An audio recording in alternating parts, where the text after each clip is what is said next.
നമുക്ക് വേണ്ടി പ്രാർത്ഥിക്കുന്ന, നമ്മെ ഓർക്കുന്ന, നമുക്ക് വേണ്ടി മനസ്സറിഞ്ഞ് റബ്ബിനോട് ദുആ ചെയ്യുന്ന മക്കൾ, അതൊരു മനുഷ്യന്റെ ജീവിതത്തിലെ ഏറ്റവും വലിയ സമ്പത്താണെന്നാണ് മുഹമ്മദ് റസൂലുള്ളാഹി സ്വല്ലല്ലാഹു അലൈഹി വസല്ലം നമ്മളെ പഠിപ്പിച്ചത്. നമ്മളോട് ചോദിക്കുക, എൻ്റെ മക്കൾ അങ്ങനെയാകുമോ? എൻ്റെ മക്കൾ അങ്ങനെയാണോ? അങ്ങനെ ആയിട്ടില്ലെങ്കിൽ നമ്മൾ വേദനിക്കേണ്ടി വരുന്ന ചില ഘട്ടങ്ങളുണ്ടെന്ന് ഖുർആൻ ഓർമ്മപ്പെടുത്തുന്നുണ്ട്. ഒന്ന് സൂറത്തു തഗാബുനിലെ 14-ാമത്തെ വചനത്തിൽ അല്ലാഹ് പറയുന്നുണ്ട്, യാ അയ്യുഹല്ലദീന ആമനു, ഈമാനുള്ള മനുഷ്യരെ, ഇന്നമിൻ അസുവാജിക്കും വ ഔലാദിക്കും അദുവ്വല്ലക്കും, നിങ്ങളുടെ ഭാര്യമാരിൽ നിന്നും മക്കളിൽ നിന്നും നിങ്ങൾക്ക് ശത്രുക്കളുണ്ട്.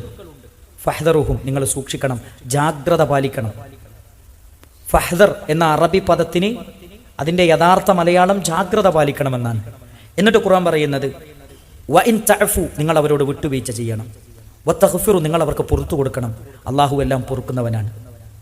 അപ്പൊ നമ്മളെ ഉത്തരവാദിത്തം നിർവഹിക്കേണ്ടടുത്ത് നമ്മൾ നിർവഹിച്ചിട്ടില്ല എങ്കിൽ, നമ്മൾ കൊടുക്കേണ്ടതുപോലെ കൊടുത്തിട്ടില്ല എങ്കിൽ, നമ്മൾ പഠിപ്പിക്കേണ്ടതുപോലെ പഠിപ്പിച്ചിട്ടില്ല എങ്കിൽ, നാളെ റബ്ബിന്റെ കോടതിയിൽ ഈ മക്കൾ നമുക്കെതിരെ ശത്രുക്കളായി മാറും. വിശുദ്ധ ഖുർആനിലെ മറ്റൊരായത്തിൽ അല്ലാഹു സുബ്ഹാനഹു വ തആല പറയുന്നുണ്ട്, അള്ളാഹുവിനോട് മക്കൾ പറയുന്നുണ്ട്, റബ്ബന അരിനല്ലദൈനി അളല്ലാന മിനൽ ജിന്നി വൽ ഇൻസ്, ഞങ്ങളെ വഴി പഠിപ്പിച്ച, ഞങ്ങൾക്ക് മതമെന്താണെന്ന് പറഞ്ഞു തരാത്ത, ധാർമ്മിക ബോധം എന്താണെന്ന് പറഞ്ഞു തരാത്ത, ഹിജാബിന്റെ മഹത്വം ബോധ്യപ്പെടുത്തി തരാത്ത ഞങ്ങളുടെ മാതാപിതാക്കളെ ഞങ്ങൾക്കൊന്ന് കാണിച്ചു തരുമോ? നജഅൽഹുമാ തഹ്ത അഖ്ദാമിന, ഞങ്ങളുടെ കാലിനടിയിലിട്ട് ഞങ്ങൾ അവരെ ഒന്ന് ചവിട്ടട്ടെ. ധാരാ പറയുന്നത് നമ്മുടെ മക്കളാണ്. ഞാൻ ചോദിക്കട്ടെ, മുന്നിലിരിക്കുന്ന എൻ്റെ പ്രിയപ്പെട്ട സഹോദരങ്ങളോട്, സത്യവിശ്വാസികളോട്, നമ്മളെല്ലാവരും അധ്വാനിക്കുന്നത് ആർക്കു വേണ്ടിയാണ്? എല്ലുമുറിയെ പണിയെടുത്ത് കഷ്ടപ്പെട്ട് പലരുടെയും ആട്ടും തുപ്പും കേട്ട് വെയിലും മഴയും വകവെക്കാതെ ആർക്ക് വേണ്ടിയാ പ്രിയപ്പെട്ടവരെ നമ്മൾ അധ്വാനിക്കുന്നത്? നമ്മുടെ മക്കൾക്ക് വേണ്ടിയാണ്. ഈ മക്കൾ നാളെ റബ്ബിന്റെ കോടതിയിൽ എനിക്കും നിങ്ങൾക്കും കൈ ചൂണ്ടിയാൽ, നമുക്കെതിരെ കൈ ചൂണ്ടിയാൽ, നമുക്ക് റബ്ബിന്റെ മുമ്പിൽ രക്ഷപ്പെടാൻ നമുക്ക് സാധിക്കുകയില്ല. അതുകൊണ്ട് ഉത്തരവാദിത്തം നമ്മൾ മറന്നു പോകരുത്. നബി സല്ലല്ലാഹു അലൈഹി വസല്ലമ പറയുന്നുണ്ട്, കുല്ലു മൗലൂദിൻ യൂലദു അലൽ ഫിത്ര, എല്ലാവരും ജനിച്ചു വീഴുന്നത് ശുദ്ധ പ്രകൃതിയിലാണ്, എല്ലാവരും ജനിച്ചു വീഴുന്നത് നല്ല മനുഷ്യരായിട്ടാണ്. അടുത്ത വാചകം എന്താണെന്നോ, വഅബവാഹു യുഹവ്വിദാനിഹി വയുമജ്ജിസാനിഹി വയുനസ്സിറാനിഹി, അവന്റെ മാതാപിതാക്കളാണ് അവനെ ജൂതനാക്കുന്നത്, ക്രിസ്ത്യാനിയാക്കുന്നത്, മജൂസിയാക്കുന്നത്. ഈ ഹദീസിന്റെ അർത്ഥം എന്താണ്? അവന്റെ മാതാപിതാക്കളാണ് അവനെ നല്ലവനാക്കുന്നത്, ചീത്തയാളാക്കി മാറ്റുന്നത്. വളരുന്ന സാഹചര്യമാണ്, വളർത്തുന്നവരുടെ വളർത്തു ദോഷമാണ് അവർ ചീത്തയാകാൻ കാരണമെന്ന് മുഹമ്മദ് റസൂലുള്ളാഹി സ്വല്ലല്ലാഹു അലൈഹി വസല്ലമ വളരെ വ്യക്തമായി എന്നെയും നിങ്ങളെയും പഠിപ്പിക്കുന്നുണ്ട്. അപ്പൊ നമ്മൾ ചിന്തിക്കും, ഇനി എന്താണ് ചെയ്യേണ്ടത്? നമുക്ക് ചെയ്യാൻ ചിലതുണ്ട്. അതിലൊന്ന്, മനസ്സറിഞ്ഞ് റബ്ബിനോട് പ്രാർത്ഥിക്കുക. അള്ളാഹു തട്ടിക്കളയാത്ത പ്രാർത്ഥനയുണ്ട് പ്രിയപ്പെട്ടവരെ. അത് ആരുടെ പ്രാർത്ഥനയാണ്? അത് പ്രിയപ്പെട്ട മാതാപിതാക്കളുടെ പ്രാർത്ഥനയാണ്, മക്കൾക്ക് വേണ്ടി നടത്തുന്ന പ്രാർത്ഥന. ഇവിടെ ഇരിക്കുന്നവരോട്, നമ്മളെല്ലാവരും ജീവിതത്തിൽ ആദ്യമായി ജോലിക്കിറങ്ങി പോകുമ്പോൾ നമ്മൾ കൈപിടിച്ച് അവസാനം യാത്ര പറഞ്ഞ ഒരാളുണ്ട്, നമ്മുടെ പ്രിയപ്പെട്ട ഉമ്മ.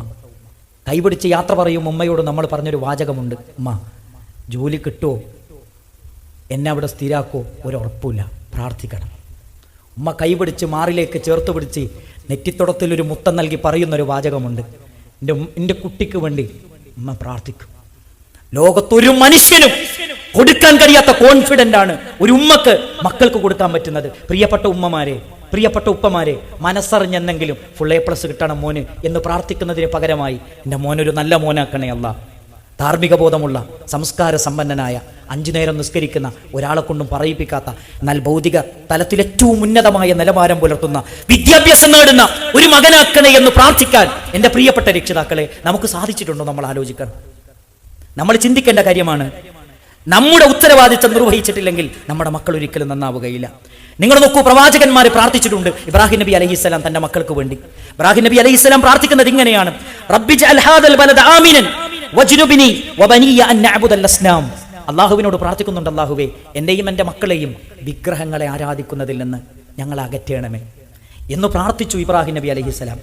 നമ്മൾ ശിർക്കിൽ നിന്നും രക്ഷപ്പെട്ട തൗഹീദിന്റെ വെളിച്ചം കിട്ടിയവരെന്ന് ആത്മാർത്ഥമായി വിശ്വസിക്കുന്നവരാണ്. എന്നെങ്കിലും എൻ്റെ മക്കൾ ശിർക്കിന്റെ വിശ്വാസത്തിലേക്ക്, ശിർക്കിന്റെ ആചാരങ്ങളിലേക്ക്, ശിർക്കിന്റെ ആഘോഷങ്ങളിലേക്ക് എൻ്റെ മക്കൾ ഉണ്ടോ എന്ന് ചിന്തിക്കാനും ആലോചിക്കാനും പരിശോധിക്കാൻ പോലും പല രക്ഷിതാക്കൾക്കും ഇന്ന് സാധിക്കുന്നില്ല. ഹിജാബില്ലാത്ത പോകണമെങ്കിൽ എൻ്റെ മക്കൾ പോയിക്കോട്ടെ, എന്താ കുഴപ്പം എന്ന് ചോദിക്കുന്ന മുസ്ലിം കമ്മ്യൂണിറ്റിയിലെ മെമ്പർമാരുള്ള ഒരു കാലത്താണ് നമ്മൾ ജീവിക്കുന്നത്. അതിനെന്താ കുഴപ്പം? നിങ്ങളെ മഞ്ഞക്കണ്ണടൊന്ന് മാറ്റി വെച്ചാൽ മതി, അതുമാത്രമാണ് പ്രശ്നമെന്ന് പറയുന്ന ഒരു കാലത്താണ് നമ്മൾ ജീവിക്കുന്നത്. അതുകൊണ്ടാണ് പ്രിയപ്പെട്ട രക്ഷിതാക്കളെ, പ്രവാചകൻ മഹാനായ ഇബ്രാഹിം നബി അലൈഹിസ്സലാം വീണ്ടും ദുആ ചെയ്യുന്നുണ്ട്. റബ്ബി ജഅൽനി മുഖീമസ്സലാ, അല്ലാഹുവേ ഞങ്ങളെ നീ മുഖീമുസ്സല, നമസ്കാരം നിലനിർത്തുന്നവരാക്കണേ. വമിൻ ദുർരിയത്തി, അല്ലാഹുവേ എൻ്റെ മക്കളിൽ നിന്നും എൻ്റെ മക്കളെയും നമസ്കാരം നിലനിർത്തുന്നവരാക്കണേ. എന്നെങ്കിലും പ്രിയപ്പെട്ടവരെ നിങ്ങൾ ആലോചിച്ച് നോക്ക്, സുബഹിക്ക് പള്ളിയിലേക്ക് നമ്മൾ പോകുമ്പോൾ 10ാം ക്ലാസ് പഠിക്കുന്ന മോനെ വിളിച്ചിട്ട് ഓൻ്റെ കയ്യും പിടിച്ചിട്ട് പള്ളിയിലേക്ക് നമ്മൾ പോയിട്ടുണ്ടോ? നമ്മൾ ആലോചിച്ച് നോക്കണം. 12ാം ക്ലാസ് പഠിക്കുന്ന, ഡിഗ്രിക്ക് പഠിക്കുന്ന പ്രിയപ്പെട്ട മക്കൾ നമ്മുടെ വീട്ടിലുണ്ട്. എന്നെങ്കിലും നമസ്കാരത്തിന് പള്ളിയിലേക്ക് പോകുമ്പോൾ മക്കളെയും കൈപിടിച്ചു കൊണ്ടുപോകാൻ നമുക്ക് സാധിച്ചിട്ടുണ്ടോ? അവർ നന്മകൾ കാണേണ്ടത്, നന്മകൾ കേൾക്കേണ്ടത്, നന്മകൾ പഠിക്കേണ്ടത്, അത് പരിശീലിക്കേണ്ടത് നമ്മുടെ മടിയിൽ നിന്നാണ്. എവിടെ നിന്നാണ് പ്രിയപ്പെട്ടവരെ നമ്മുടെ മക്കൾ പഠിക്കുക? ഗാനമേളക്ക് നമ്മൾ ഒന്നിച്ചു പോയിരുന്നു. പുതിയ ടാക്കീസ് വന്നപ്പോൾ പുതിയ സിനിമ കാണാൻ നമ്മൾ ഒന്നിച്ചു പോയിരുന്നു. നമ്മൾ ആലോചിച്ച് നോക്കണം. എല്ലാ തോന്നിയാസത്തിനും വാപ്പ മാതൃകയാണ്. പക്ഷെ ഒരു നന്മക്കും വാപ്പ മാതൃകയില്ലെങ്കിൽ അള്ളാന്റെ കോടതിയിൽ ഈ മക്കൾ വരും, മക്കൾ നമുക്കെതിരെ സംസാരിക്കും. അങ്ങനെ ഒരു ഗതി വരാതിരിക്കാൻ പ്രിയപ്പെട്ടവരെ മനസ്സറിഞ്ഞ് മക്കൾക്ക് വേണ്ടി നമ്മൾ ദുആ ചെയ്യണം. ഏറ്റവും നല്ല അള്ളാഹുവിന്റെ അടിമകളെ പരിചയപ്പെടുത്തുമ്പോൾ അവരുടെ പ്രാർത്ഥനയായി അള്ളാഹുവിന്റെ ഖുർആൻ പറയുന്നുണ്ട്, റബ്ബനാ ഹബ്ലനാ മിൻ അസ്വാജിനാ വദുരിയാതിനാ ഖുറത അഅ്യുൻ, എൻ്റെ ഭാര്യമാരിൽ നിന്ന് മക്കളിൽ നിന്നും എനിക്ക് കൺകുളിർമ തരണേ എന്ന് മനസ്സറിഞ്ഞ് പ്രാർത്ഥിക്കണം. എത്രത്തോളം പ്രവാചക തിരുമേനി സല്ലല്ലാഹു അലൈഹി വസല്ലം പറയുന്നുണ്ട്, ഭാര്യ ഭർത്തൃ ബന്ധത്തിൽ പോലും നിങ്ങൾ പ്രാർത്ഥനയോടുകൂടിയാണ് ബന്ധപ്പെടേണ്ടത്, എന്നാൽ നിങ്ങളുടെ മക്കളെ ഒരു ഉപദ്രവവും ബാധിക്കുകയില്ല എന്ന് പഠിപ്പിച്ചു തന്ന ഒരു മതത്തിന്റെ അനുയായികളാണ് നമ്മളെന്ന കാര്യം നമ്മൾ ഒരിക്കലും മറന്നു പോകരുത്. രണ്ടാമത്തെ കാര്യം, നമ്മുടെ മക്കളോട് കരുണ കാണിക്കണം, ആർദ്രത കാണിക്കണം, സ്നേഹം കാണിക്കണം. നിങ്ങൾ നോക്കൂ സഹോദരങ്ങളെ, പ്രവാചക തിരുമേനി സല്ലല്ലാഹു അലൈഹി വസല്ലം എല്ലാത്തിലും നമുക്ക് മാതൃകയാണ്.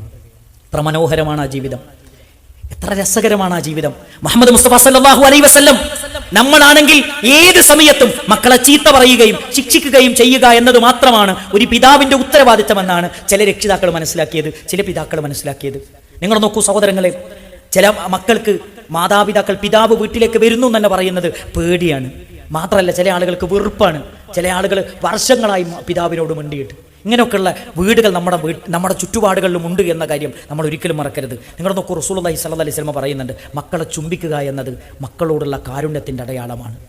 നമ്മൾ ചുംബിക്കുന്ന പ്രായം 2 വയസ്സ് 3 വയസ്സ്, അത് കഴിഞ്ഞാൽ പിന്നെ മക്കളെ ചുംബിക്കൂല. അങ്ങനെ എവിടെ നിന്നാണ്? ഒരിക്കൽ അഖ്റബ് ബിൻ ഹാബിസ് റളിയല്ലാഹു അൻഹു പറയുന്നുണ്ട്, അദ്ദേഹം പ്രവാചക തിരുമേനി സല്ലല്ലാഹു അലൈഹി വസല്ലമ തന്റെ പേരക്കുട്ടികളെ പിടിച്ച് ചുംബിക്കുന്നത് കണ്ടപ്പോൾ അദ്ദേഹം അത്ഭുതത്തോടുകൂടി, ആശ്ചര്യത്തോടുകൂടി റസൂലുള്ളാഹിനോട് ചോദിക്കുന്ന ഒരു ചോദ്യമുണ്ട്, ഇന്നലി അശറത മിനൽ വലദ്, അള്ളാന്റെ റസൂലെ എനിക്ക് 10 കുട്ടികളുണ്ട്, മഖബ്ബൽതു മിൻഹും അഹദ, അതിലൊരു കുട്ടിയെപ്പോലും ഞാൻ ഇന്നുവരെ ചുംബിച്ചിട്ടില്ല. നബി സല്ലല്ലാഹു അലൈഹി വസല്ലമ തിരിച്ചു ചോദിക്കുന്ന ഒരു ചോദ്യം എന്താ അറിയോ? മല്ലാ യർഹമു ലാ യുർഹം, നിന്റെ ഹൃദയത്തിൽ കാരുണ്യമില്ലാത്തതിന് ഞാൻ ഉത്തരവാദിയാണോ? കരുണയുള്ളവനോട് അള്ളാഹു കരുണ കാണിക്കും. മക്കളെ ചുംബിക്കുക എന്നത് മക്കളോടുള്ള കാരുണ്യമാണ്. അങ്ങനെ കാരുണ്യം കാണിച്ചാലേ അള്ളാന്റെ കാരുണ്യം നമുക്ക് ലഭിക്കുകയുള്ളൂ എന്നാണ് മുഹമ്മദ് റസൂലുള്ളാഹി സല്ലല്ലാഹു അലൈഹി വസല്ലം.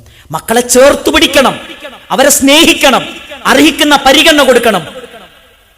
അവർക്ക് തോന്നണം എനിക്ക് ഈ വീട്ടിലൊരു സ്ഥാനമുണ്ട്. അവരുടെ വാക്കുകൾ ഉൾക്കൊള്ളേണ്ടതാണെങ്കിൽ, പരിഗണിക്കേണ്ടതാണെങ്കിൽ നമ്മൾ പരിഗണിക്കണം. അല്ലെങ്കിൽ അവഗണിക്കേണ്ടതാണെങ്കിൽ എന്തുകൊണ്ട് അവഗണിക്കുന്നു എന്ന് അവരെ ബോധ്യപ്പെടുത്താൻ നമുക്ക് സാധിക്കണം. അല്ലെങ്കിൽ ഞാൻ ഈ വീട്ടിൽ ആരുമല്ല, എന്നെ ആർക്കും ഇഷ്ടമില്ല എന്ന ചില ഡയലോഗുകൾ നമ്മൾ പലപ്പോഴും കേൾക്കേണ്ടി വരും. അതുകൊണ്ട് നമ്മൾ കുട്ടികളെ കൈകാര്യം ചെയ്യുന്നിടത്ത്, അവരോട് കരുണ കാണിക്കുന്നിടത്ത്, അവരോട് സ്നേഹം കാണിക്കുന്നിടത്ത്, നിങ്ങൾ നോക്കൂ, നബി സല്ലല്ലാഹു അലൈഹി വസല്ലമ മിമ്പറിന്റെ മുകളിൽ നിന്ന് ഖുതുബ പറയുകയാണ്. പ്രവാചകന്റെ പള്ളിയിലേക്ക് 2 ചെറിയ മക്കൾ, 1.5-2 വയസ്സുള്ള കുട്ടികൾ ഇങ്ങനെ നടന്നു വരികയാണ്. നബി സല്ലല്ലാഹു അലൈഹി വസല്ലം പറയുന്നുണ്ട്, ചുവന്ന ഉടുപ്പിട്ട് 2 കുട്ടികൾ വരുന്നുണ്ട്. അതാരാണ്? ഹസൻ ഹുസൈൻ റളിയല്ലാഹു അൻഹുമ. നബി സല്ലല്ലാഹു അലൈഹി വസല്ലം പറയാണ്, വയംഷിയാനി വയഅ്തിറാനി, അവർ നടക്കുന്നുണ്ട്, അവർ വീഴുന്നുണ്ട്, അവർ നടക്കുന്നു, അവർ വീഴുന്നു. എന്നിട്ട് റസൂലുള്ളാഹി പറയുന്നു സല്ലല്ലാഹു അലൈഹി വസല്ലം, ഞാൻ മിമ്പറിന്റെ മുകളിൽ നിന്നത് കണ്ടപ്പോൾ എനിക്കത് സഹിക്കാൻ പറ്റിയില്ല. വഖതഅ്തു ഹദീസി, എൻ്റെ ഖുതുബ ഞാൻ നിർത്തി, മിമ്പറിന്റെ മുകളിൽ നിന്ന് ഞാൻ ഇറങ്ങി, എൻ്റെ കുട്ടികളെ ഞാൻ വാരിയെടുത്തു, ഞാൻ അവർക്ക് നെറ്റിത്തടത്തിൽ മുത്തം നൽകി, സഹാബത്തിനോട് ഓതിക്കൊടുത്തു, ഇന്നമാ അംവാലുക്കും വഔലാദുക്കും ഫിത്ന, നിങ്ങളുടെ മക്കളും നിങ്ങളുടെ സമ്പത്തൊക്കെ പരീക്ഷണമാണ്. നമ്മുടെ മക്കൾ പടച്ചോൻ നമുക്ക് തന്ന പരീക്ഷണമാണ്. ആ ഒരു ബോധം പ്രിയപ്പെട്ടവരെ നമ്മുടെ മനസ്സിലുണ്ടാകണം. ആ ഒരു ചിന്ത പ്രിയപ്പെട്ടവരെ നമ്മുടെ മനസ്സിലുണ്ടാകണം. അള്ളാന്റെ റസൂൽ നിസ്കരിക്കുന്ന സമയത്ത് ദീർഘമായി നിസ്കരിക്കണമെന്ന് വിചാരിച്ചതാണ്. പക്ഷേ ഒരു കുട്ടിയുടെ കരച്ചിൽ കേട്ടപ്പോൾ അള്ളാന്റെ റസൂൽ നിസ്കാരം കഴിഞ്ഞിട്ട് പറയാ, ഒന്ന് കുറെ ഓതി നിസ്കരിക്കണമെന്ന് വിചാരിച്ച ദിവസമായിരുന്നു. ഒരു കുട്ടീൻ്റെ കരച്ചിൽ കേട്ടപ്പോൾ എൻ്റെ മനസ്സൊന്ന് പതറി. പടച്ചോനെ, ആ ഉമ്മത്ര കഷ്ടപ്പെടുന്നുണ്ടാകും, ആ ഉമ്മത്ര വേദനിക്കുന്നുണ്ടാകും. ഈ കാരുണ്യത്തിന്റെ പ്രവാചകനെയാണ് തീവ്രവാദിയും ഭീകരവാദിയുമായി ആളുകൾ ഇന്ന് ചാപ്പ കുത്തിക്കൊണ്ടിരിക്കുന്നത്. പഠിക്കണം പ്രിയപ്പെട്ടവരെ മുഹമ്മദ് മുസ്തഫ സല്ലല്ലാഹു അലൈഹി വസല്ലമയെ പഠിക്കണം പ്രിയപ്പെട്ടവരെ. മക്കളോടുള്ള സ്നേഹവും കാരുണ്യവും ആരിൽ നിന്ന്? മുഹമ്മദ് മുസ്തഫ സല്ലല്ലാഹു അലൈഹി വസല്ലമയിൽ നിന്ന്. അങ്ങനെ പഠിച്ച് മുന്നോട്ട് പോകാൻ അള്ളാഹു നമ്മെ അനുഗ്രഹിക്കുമാറാകട്ടെ. അസ്തഗ്ഫിറുല്ലാഹ ലി വലക്കും വലിസാഇരിൽ മുഅ്മിനീൻ. അൽഹംദുലില്ലാഹി റബ്ബിൽ ആലമീൻ വസ്സലാത്തു വസ്സലാമു അലാ റസൂലിഹിൽ അമീൻ വഅലാ ആലിഹി വസഹ്ബിഹി അജ്മഈൻ. അമ്മാ ബഅദ്. യാ അയ്യുഹല്ലദീന ആമനു തഖുല്ലാഹ ഹഖ്ക തുഖാതിഹി വലാ തമൂതുന്ന ഇല്ലാ വഅൻതും മുസ്ലിമൂൻ. സ്നേഹസമ്പന്നരായ സത്യവിശ്വാസികളെ, സത്യവിശ്വാസിനികളെ, അല്ലാഹു സുബ്ഹാനഹു വ തആലയുടെ നിയമങ്ങളും നിർദ്ദേശങ്ങളും പാലിച്ചുകൊണ്ട് മുത്തഖീ മുഅ്മിനുമായി ജീവിക്കണമെന്ന് ഒന്നുകൂടി ഉപദേശിക്കുകയാണ്, വസിയ്യത്ത് ചെയ്യുകയാണ്. മക്കളെ ദുനിയാവിലും ആഖിറത്തിലും ഉപകരിക്കുന്നവരാക്കി മാറ്റാൻ നമ്മൾ ശ്രദ്ധിക്കേണ്ട കാര്യങ്ങളെക്കുറിച്ചാണ് നമ്മൾ മനസ്സിലാക്കിക്കൊണ്ടിരിക്കുന്നത്. മക്കൾക്ക് വേണ്ടി നമ്മൾ ദുആ ചെയ്യണം, മക്കളെ സ്നേഹിക്കണം, അവരോട് കരുണ കാണിക്കണം. മൂന്നാമത്തത്, മക്കൾക്ക് വളരാൻ ആവശ്യമായ ഇസ്ലാമികമായ ഗൃഹാന്തരീക്ഷം നമ്മൾ സൃഷ്ടിക്കണം. അത് ഏറ്റവും പ്രധാനമാണ്. നബി സല്ലല്ലാഹു അലൈഹി വസല്ലം പറയുന്നുണ്ട്, നമ്മുടെ വീടിനെക്കുറിച്ച് നമ്മൾ ചിന്തിക്കുക. ഒരു ജീവനുള്ള വീട് എന്ന് പറഞ്ഞാൽ അത് അള്ളാഹുവിനെ ഓർക്കുന്ന വീടാണ്. ജീവനില്ലാത്ത വീടെന്ന് പറഞ്ഞാൽ അള്ളാഹിനെ ഓർക്കാത്ത വീടാണ്. അപ്പോൾ നമ്മുടെ വീട് ജീവനുള്ള വീടാണോ ജീവനില്ലാത്ത വീടാണോ? മാത്രമല്ല നബി സല്ലല്ലാഹു അലൈഹി വസല്ലം പറയുന്നുണ്ട്, നമ്മുടെ മുഖ്യ ശത്രു എന്ന് പറയുന്നത് ആരാണ്? പിശാചാണ്. നബി സല്ലല്ലാഹു അലൈഹി വസല്ലം പറയുന്നുണ്ട്, നിങ്ങളുടെ വീട്ടിൽ നിങ്ങൾ വിശുദ്ധ ഖുർആനിനെ പാരായണം ചെയ്യണം, സൂറത്തുൽ ബഖറ നിങ്ങൾ പാരായണം ചെയ്യണം. ആ വീട്ടിൽ നിന്ന് പിശാച് ഇറങ്ങി ഓടും. പിശാചിൻ്റെ പണി എന്താണ്? മാ യുഫർരിഖൂന ബിഹി ബൈനൽ മർഇ വസൗജി. ഭാര്യനെയും ഭർത്താവിനെയും തെറ്റിക്കുക, മാതാപിതാക്കളെയും മക്കളെയും തെറ്റിക്കുക, കുടുംബം തെറ്റിക്കുക, ധാർമ്മിക രംഗത്തുനിന്ന് അധർമ്മത്തിലേക്ക് കുട്ടികളെ കൊണ്ടുപോവുക, സമൂഹത്തെ കൊണ്ടുപോവുക. ഇതാണ് പിശാചിൻ്റെ പണി. ഈ പിശാചിനെ നമ്മുടെ വീട്ടിൽ നിന്ന് ഓടിക്കാൻ നമ്മുടെ വീട്ടിലെപ്പോഴും വിശുദ്ധ ഖുർആനിൻ്റെ പാരായണം ഉണ്ടാകണം. മഹാനായ അബൂ ഹുറൈറ റളിയല്ലാഹു അൻഹു പറയുന്ന ഒരു മർഫൂആയ ഹദീസിൽ കാണാം, അള്ളാഹുവിൻ്റെ ഖുർആൻ പാരായണം ചെയ്യുന്ന വീട്ടിലുണ്ടാകുന്ന 4 ബറക്കത്തുകളുണ്ട്. 1, ആ വീട്ടിൽ നിന്ന് പിശാച് ഇറങ്ങി ഓടും. 2, ആ വീട്ടിൽ റഹ്മത്തിൻ്റെ മലക്കുണ്ടാകും. 3, ആ വീട് എത്ര ചെറുതാണെങ്കിലും ആ വീട്ടിൻ്റെ ഉള്ളിൽ അള്ളാഹു സമാധാനവും സ്വസ്ഥതയും കൊടുക്കും. 4, ആ വീട്ടിൽ എത്ര കഷ്ടപ്പാടാണെങ്കിലും ആ കഷ്ടപ്പാടിൽ നിന്ന് അവരെ ഏറ്റവും വലിയ ബറക്കത്തിൻ്റെ വിശാലതയിലേക്ക് അള്ളാഹു കൊണ്ടുവരും. ഏത് വീടാണ്? ഖുർആൻ ഓതുന്ന വീട്. അപ്പം നമ്മുടെ വീട് ഖുർആൻ ഓതുന്ന വീടാണെങ്കിൽ അതിൻ്റെ നന്മകൾ നമ്മളിലുണ്ടാകും, നമ്മുടെ മക്കളിലുണ്ടാകും, നമ്മുടെ വീട്ടിലുണ്ടാകും. അതിൻ്റെ എല്ലാ നന്മകളും നമുക്ക് ആസ്വദിക്കാൻ പറ്റും. ഇത്തരം കാര്യങ്ങളൊക്കെയും ശ്രദ്ധിക്കാൻ പ്രിയപ്പെട്ടവരെ നമുക്ക് സാധിക്കണം. എങ്കിൽ മാത്രമേ നമ്മുടെ കുട്ടികൾ ദുനിയാവിലും ആഖിറത്തിലും ഉപകരിക്കുന്നവരായി മാറുകയുള്ളൂ എന്ന ബോധ്യവും നമുക്കുണ്ടാകണം. അങ്ങനെ വളർത്താൻ അല്ലാഹു സുബ്ഹാനഹു വ തആല നമുക്കെല്ലാവർക്കും തൗഫീക്ക് നൽകി അനുഗ്രഹിക്കുമാറാകട്ടെ.